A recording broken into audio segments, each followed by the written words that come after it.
Good evening, children. How are you all? How are We you? are fine. We Very are good. fine, ma'am. Yeah, today, after explaining the grammatical portion, we will start with a storytelling session, which is also very important to improve our vocabulary as well as our communication skills. So, today, instead of me narrating a story to you, it is you who will narrate a story to me. First, I will start with Diptojit. Kindly introduce yourself and start with today's story. Uh, Dear all, myself Diptajit Roy Chaudhary. Today, I'm going to tell you all a story written by the famous American poet O. Henry. Do you know what story I'm going to tell you about? The name of the story is The Retrieve Reformation. So, what do you understand by the title of the story? I understand that someone is getting or someone is regaining or trying to reform himself from one person to another person. So let's look into the story. The story starts such that a person known as Jimmy Valentine was released from the jail or prison, and he was going to one of his best friends' cafe known as Mike Dolan. He asked him, "Give me my keys," and Mike Dolan gave it to him as usual. He even went to his room and saw that everything was same as before. He kept it. He took the dustful briefcase of burglary tools. She. Then he again cleaned it. After cleaning it, he went out of the cafe. Before leaving the town, he made some robberies of huge amount of money from the bank. As the amount of money was huge, so the case was handed over to the famous detective of that place, Ben Price. When Ben Price looked into the matter, he found that these robberies were done by the famous burglar Jimmy Valentine only. Jimmy Valentine then went to a new town known as Elmore to rob the Elmore Bank present there. The manager of the Elmore Bank was Mr. Adams. While walking along the footpath, Jimmy saw a very young, beautiful lady and was attracted towards her. After knowing every information about her, Jimmy registered his name as Ralph D. Spencer in one of the famous hotels present in Elmore, known as the Planters Hotel. He even opened a shoe business there and prospered within a year. He was even going to marry Annabel Adams after meeting them within 2 weeks at the end of the year.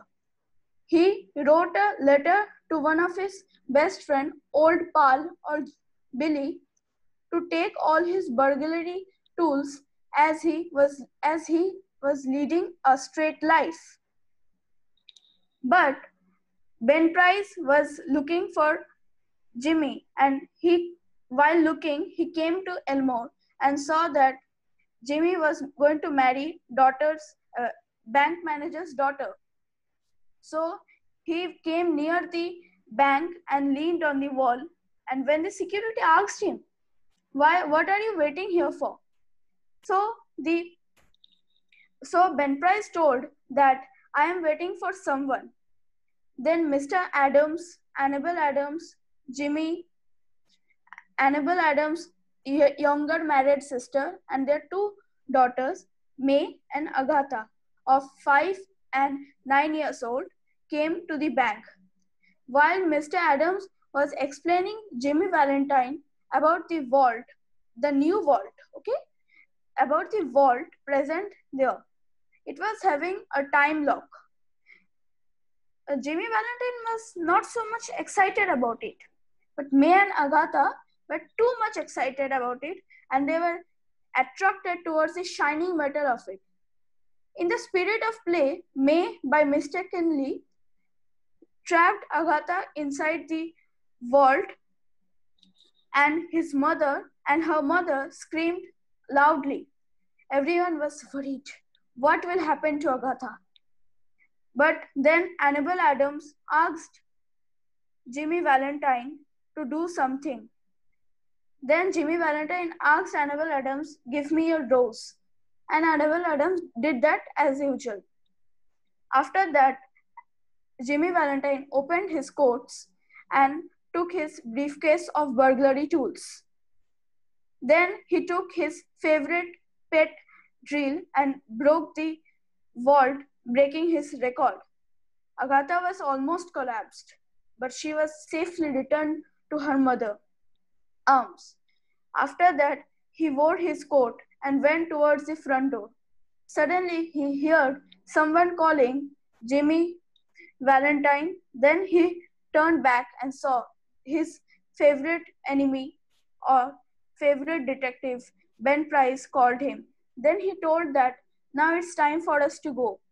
But where to go? To the prison again, as Jimmy Valentine thought he was caught again.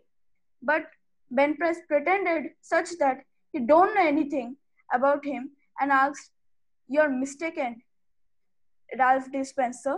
Then he walked along the streets calmly. Thank you.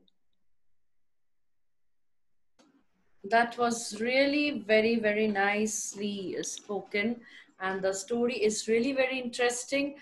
And you have really narrated in a way that made me understand the story of O. Henry. And I think, Bhavya, you also have understood the story. You can just unmute yourself and just say, how did you Ma'am, like I the could not story? understand. Did you like the Ma'am, I liked story? it, but ma'am, Yes, you yes, like the ma'am. story? Yes, answer what I asked you. Did you like the story? Ma'am, I couldn't. Yes, ma'am. Yeah, that's all. Okay, thank you so much. And now we will be moving to Bhavya with his story. So let us see what he has to tell us today.